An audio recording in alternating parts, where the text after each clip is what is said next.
Gimana nih kabarnya? Semoga baik-baik aja ya. Amin.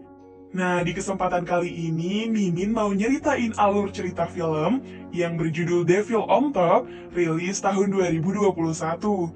Film ini menceritakan 4 orang karyawan yang sangat berambisi menyingkirkan bos mereka. Bisa dibilang mereka ini seperti bekerja di bawah pengawasan setan. Wah, kok bisa sampai gitu ya? Segalak apa sih bos mereka? Nah, kalau kalian penasaran, yuk langsung mulai aja ke ceritanya. Scene diawali dengan memperlihatkan para karyawan yang terlihat panik akan kedatangan bos mereka. Bos tersebut adalah Sarah, bos galak yang paling ditakuti oleh semua karyawannya. Sementara di sisi lain, kita diperlihatkan dengan salah satu karyawan yang sedang membawa berkas, namun harus terjatuh karena terburu-buru. Duh, kasihannya si AA jadi pengen nolongin deh. Dengan muka yang panik, Angga pun dimarahi oleh Sarah karena terlambat masuk kantor. Tak lama setelahnya, Richard kemudian mempresentasikan tentang produk baru mereka kepada Sarah. Akan tetapi, Sarah justru marah setelah Bonnie melakukan hal yang cukup memalukan. Jika pakai baju. Tidak akan terulang lagi. Saya akan kirim revisinya lewat email nanti malam. Dan setelah memarahi mereka berdua, ia pun kembali memarahi Angga karena Angga belum sempat ngeprint semua berkas yang tadi dibawanya itu. Di sela jam istirahat, mereka berempat pun terlihat kesel atas perilaku Sarah sebagai bos. Ya, walaupun gaji mereka lumayan tinggi, namun mereka serasa berada di neraka katanya. Di sini terungkap bahwa Sarah diberi jabatan oleh Pak Firman sebagai wakilnya di kantor. Lalu terdengar sewaktu Bonnie menanyakan, apakah Angga mau jika punya pacar seperti Sarah? Jawaban Angga pun tentu saja menolak, bahkan jika diberi uang sekalipun. Saya dikasih 1 M kayaknya nggak bakal mau tuh disuruh pacaran sama dia. Yakin dong. Keesokan harinya, Sarah meminta Angga untuk membawa laporan yang sudah jadi ke ruangannya. Namun saat berada di ruangan tersebut, ia melihat sebuah kertas berisikan daftar nama karyawan yang akan dipecat. Dan oleh karena itu, ia pun menceritakan apa yang baru dilihatnya itu kepada teman-temannya. Nah, di sini pun si Bonnie mempunyai ide untuk mensabotase Sarah agar ia dibenci dan juga dipecat oleh Pak Firman.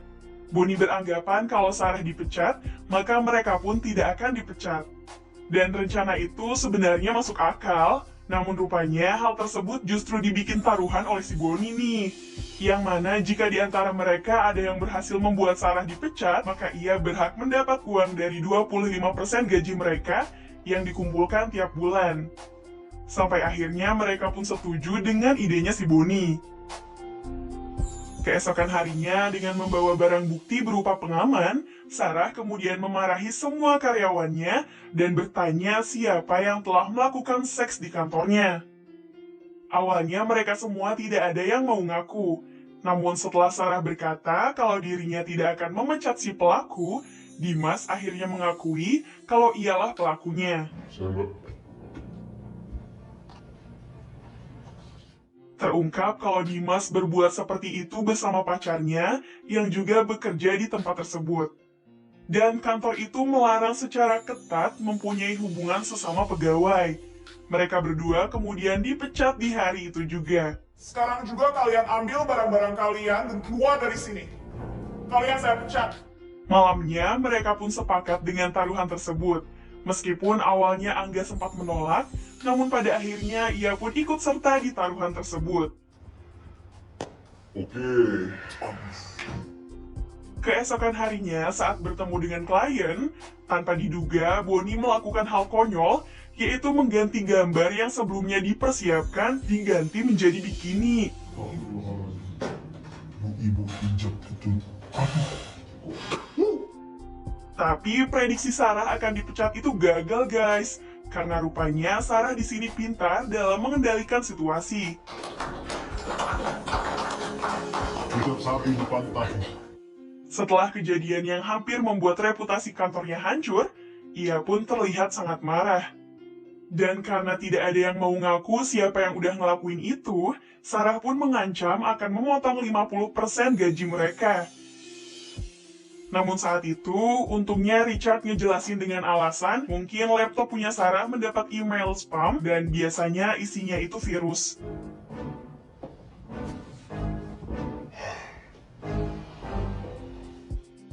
Keesokan harinya, Sarah meminta Angga untuk membenerin laptopnya yang udah lemot. Dan saat Sarah keluar, seketika saja Angga melihat foto Sarah dan langsung menyalinnya. Angga berpikiran, mungkin dengan cara menggunakan foto itu, bisa menjadi bahan agar Sarah dipecat. Dan karena rusaknya lumayan berat, Sarah kemudian meminta Angga untuk memanggilkan orang IT. Panggil orang IT atau bawa ini ke orang IT sekalian dan minta dia benerin. Gampang kan? Singkat cerita, di hari itu, rupanya ada acara pemilihan direktur kreatif di kantor tersebut. Dan Richard berambisi menjadi direktur kreatif, terlihat sangat yakin kalau dirinya lah yang akan terpilih. Namun saat Sarah mengumumkan bahwa Angga yang terpilih, seketika saja raut mukanya menjadi berubah. Anggara Dwi Dharma atau yang sering disebut Angga.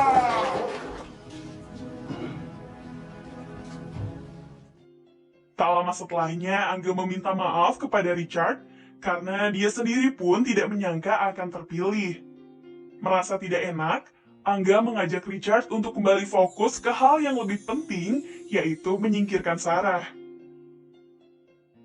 Singkatnya, pada malam hari, mereka berempat mendatangi kediaman Sarah. Belum lama menunggu, mereka pun melihat Pak Firman yang akan menjemput Sarah. Astaga, nggak inget istri apa? Waduh, main pegang-pegang. Hati-hati dulu. Ya. Dan setelah mereka pergi, mereka pun masuk ke rumah Sarah untuk mendapatkan informasi penting perihal kepribadian Sarah, dan di sini tujuannya sudah jelas, yaitu membongkar aib Sarah. Setibanya di dalam, mereka berempat kemudian membagi tugas. Angga dan Richard di bawah, sementara Rudy dan Bonnie naik ke lantai atas. Namun di saat itu, Richard menemukan foto anak kecil, dan ia menganggap kalau anak itu adalah anak Sarah. Sesaat kemudian, Angga akhirnya berhasil menemukan laptop milik Sarah. Namun, saat akan membuka sandinya, seketika saja terdengar suara yang sangat mengerikan dari dalam rumah. Oh, ini tak sumber suaranya. Kirain Mimin teh suara apaan? Bukannya dibiarin tidur, si Richard malah ngasih keripik ke pembantunya Sarah dong. Dikunyah lagi itu keripiknya. Untung gak bangun.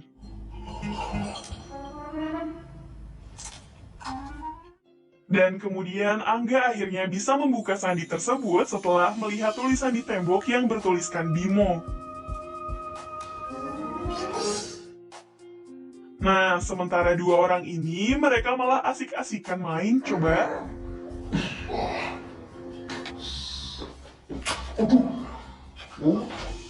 Tapi tak lama dari itu, mereka tiba-tiba melihat sosok anak kecil yang membuat mereka lari ketakutan. Hidup, apa sih? Mohon, gak tahu.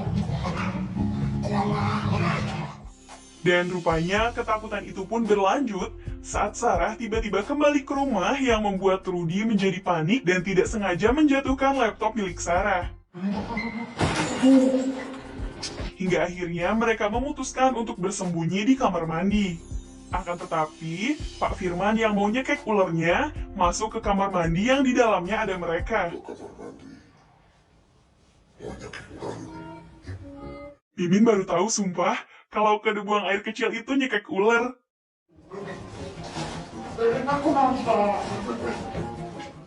Dan saat di kamar mandi, mereka pun hampir saja ketahuan oleh Pak Firman. Namun untungnya, teriakan Sarah yang mendapati laptopnya rusak membuat Pak Firman tidak jadi memergoki mereka.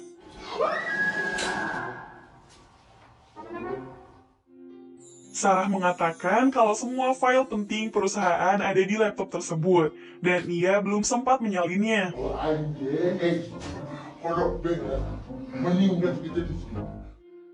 Sementara itu, mereka berempat berhasil keluar dari rumah Sarah.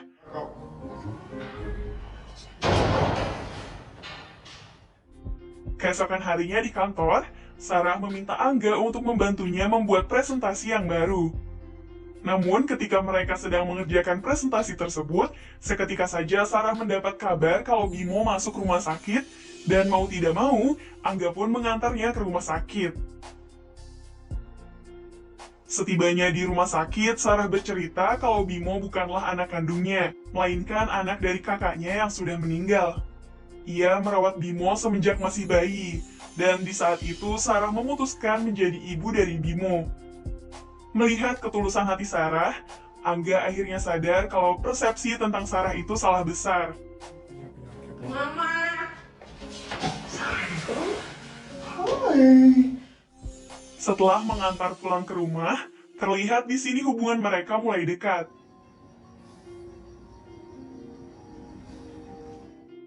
Keesokan harinya, Richard memberitahu kalau dirinya sudah memasang CCTV di setiap penjuru kantor. Richard lalu memberikan alat perekam suara kepada Angga untuk merekam semua kejadian yang dirasa penting saat bersama Sarah. Tak lama kemudian, Angga ditelepon oleh Sarah untuk segera menemuinya di salah satu kafe.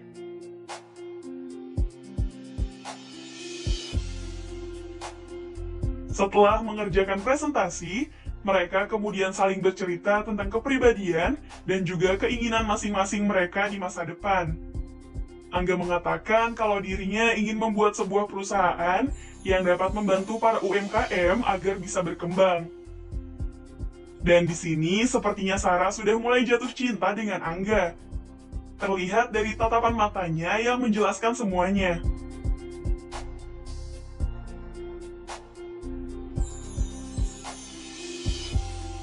Ini so tau banget ya. Dan kemudian obrolan mereka dilanjut ke tempat lain karena kafe di sana sudah mau tutup. Sarah kemudian meminta Angga untuk jujur tentang pendapatnya soal dirinya yang menjadi bos. Angga menjawab kalau Sarah adalah tipikal orang yang pekerja keras dengan tekad yang kuat, dan Sarah wanita tertangguh yang pernah ia temui. Namun di balik itu semua, Sarah itu bangsat. Bangsat dalam hal memotivasi karyawan agar bisa maju, agar bisa diandelin. Namun permasalahannya di sini, Sarah ngelakuin itu semua dengan ngasih tekanan, ngasih rasa takut, bukan dukungan. Dan itulah penyebabnya ia ditakuti, bukan disegani, apalagi dihormati. Setelah mendengar itu semua, rupanya Sarah tidak marah, malah ia menampung omongan dari Angga. Dan bahkan Sarah berkata kalau dirinya sudah mulai nyaman ngobrol sama Angga. Dan saat ia bertanya perihal Pak Firman, Angga pun langsung merekam omongan tersebut. Sarah bercerita kalau Pak Firmanlah yang membuat dirinya tidak bisa pindah ke kantor lain. Karena jika tetap memaksa pindah, maka Sarah akan dibuat susah oleh Pak Firman. Terlebih lagi, Bimo yang memiliki penyakit kelainan genetik mengharuskannya untuk berobat rutin. Tak lama setelahnya, Angga diajak mampir dulu ke rumah Sarah. Di sini, Angga berniat akan memberitahukan rencana taruhan tersebut kepada Sarah. Namun setelah melihat Sarah yang posisi mukanya sejajar sama muka dia, si Angga pun terlihat tidak tahan dengan si Sarah.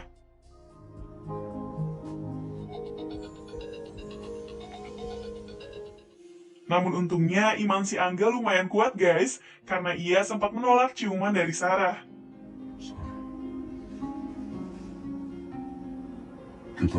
Dan di malam itu, Angga ngungkapin perasaannya kalau dia suka sama Sarah. Meskipun dirinya baru kenal, namun Angga sudah mulai jatuh cinta dan ingin lebih jauh lagi mengenal Sarah.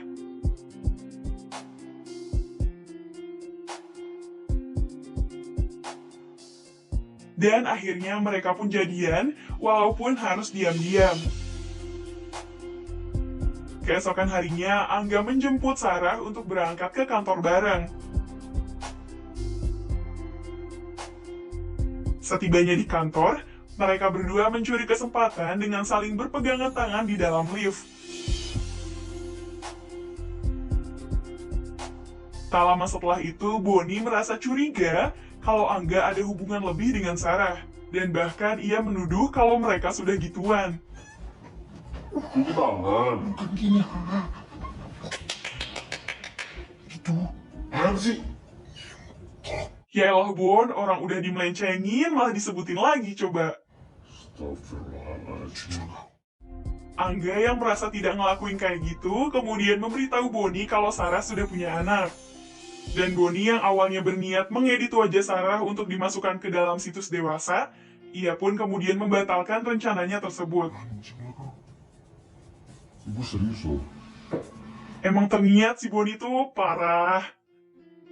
Nah, di saat mereka sedang meeting, teman-temannya merasa heran dengan perubahan sikap Sarah yang tiba-tiba baik kepada Angga. Nggak ada komentar dari saya. Udah oke. Tak lama setelah meeting selesai, terlihat Sarah buru-buru nyamperin Pak Firman. Angga yang mendengar percakapan itu pun langsung merekamnya. Dan di sana kita pun akhirnya tahu fakta yang sebenarnya, bahwa selama ini yang mau mencat karyawan tuh Pak Firman, bukan Sarah. Justru Sarah yang mau nyegah Pak Firman buat ngelakuin hal itu. Tapi karena diancam olehnya, Sarah pun tidak bisa berbuat apa-apa. Saya bisa bikin apa? Hah? Orang lancang, orang berani melawan saya. Namun tiba-tiba, Angga didatangi oleh Richard yang langsung menanyakan hubungannya dengan Sarah. Namun di sini, Angga tidak menggubrisnya dan pergi meninggalkannya begitu saja. Pada malam harinya, saat mereka sedang berdua, tiba-tiba saja Pak Firman datang ke rumah Sarah.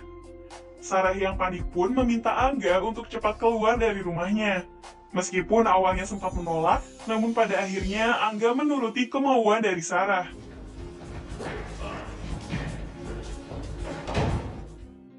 Dan saat berada di luar, Angga yang melihat Pak Firman akan melakukan hal yang tidak senonoh terhadap Sarah, kemudian memecahkan kaca mobil Pak Firman di saat itu juga. Caranya.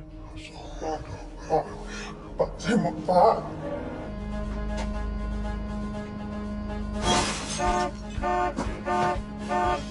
Aduh aja.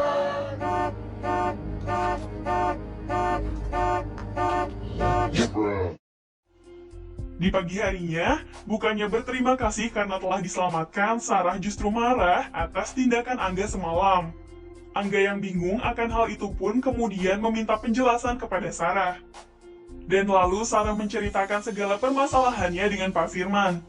Terungkap kalau Pak Firman itu adalah orang tua dari kakak iparnya Sarah yang sudah meninggal. Dan itu artinya, Bimo adalah cucunya Pak Firman. Dikatakan kalau pengobatan Bimo selama ini dibiayai oleh Pak Firman. Maka dari itu, ia pun bisa kapan saja mengambil Bimo dari Sarah. Dan Sarah tidak terima akan hal itu, sebab ia tidak bisa hidup tanpa Bimo. Angga kemudian mencoba menenangkan Sarah. Ia mengatakan kalau dirinya tidak akan membiarkan hal itu terjadi. Di tengah kesedihan itu, seketika saja Angga dan Sarah saling mengunyah mulut mereka satu sama lain. Sensor guys. Nah, rupanya ketiga temennya itu mengetahui setelah melihat rekaman CCTV yang Richard pasang. Karena Angga tidak mau menjelaskan apa yang terjadi, Richard seketika tersulut emosinya yang hampir membuat mereka berkelahi.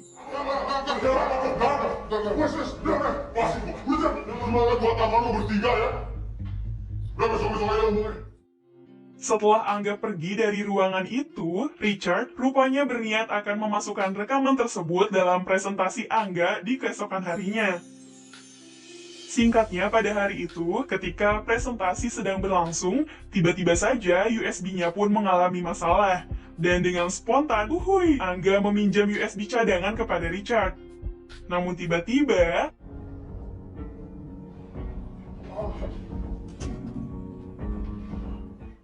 akibat kejadian itu, pertemuan dengan klien dihentikan.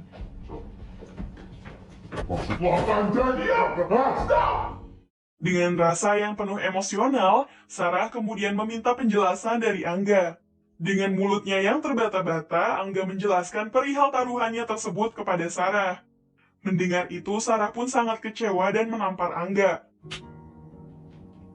Nggak ada bedanya sama Pak Firman. Pada akhirnya, mereka pun dipecat dari kantor tersebut. 2 bulan kemudian, Angga melamar di sebuah perusahaan yang kebetulan Sarah juga melamar pekerjaan di tempat tersebut. Tak lama kemudian mereka berdua dipanggil ke ruangan HRD untuk diinterview. Mengetahui latar mereka berdua dipecat di tempat yang sama, HRD itu pun meminta kepada mereka untuk menjelaskan apa yang sudah terjadi. Dan di saat itu, Sarah menceritakan semua keburukan Angga di depan HRD. Akibat dari ulahnya itu, Sarah harus kehilangan seseorang yang sangat penting di hidupnya, yaitu Bimo. Menyadari perbuatannya itu salah, Angga memohon kepada Sarah untuk mau memaafkannya. Pada akhirnya, HRD itu pun tiba-tiba memanggil Bimo yang dibawa oleh teman-temannya Angga. Dan ternyata itu semua adalah kejutan dari mereka sebagai bentuk permintaan maaf mereka untuk Angga. Dan HRD tersebut sebenarnya seorang pengacara yang adalah saudaranya Bimo. Karena masih bingung dengan hal itu, ketiga temannya pun kemudian menceritakan semuanya. Diperlihatkan 2 bulan yang lalu, Boni yang sempat menemukan rekaman milik Angga akhirnya mengetahui kalau Pak Firmanlah yang memecat para karyawan. Parahnya, Pak Firman tidak memberikan pesangon utuh bagi seluruh karyawan yang dipecat. Dan oleh sebab itu, mereka bertiga mengundurkan diri dari perusahaan tersebut. Dengan ditemani pengacara, juga bekal rekaman CCTV saat Pak Firman hendak melecehkan Sarah, seketika saja ia pun ketakutan karena mendengar dirinya akan dipenjara.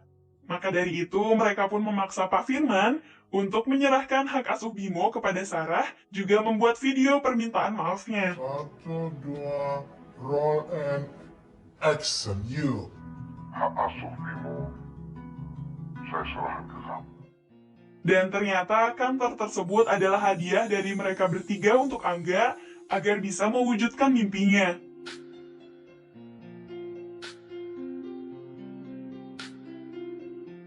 Singkat cerita, kita diperlihatkan dengan Angga yang merilis anime baru yang ada di kantornya. Dan film pun selesai.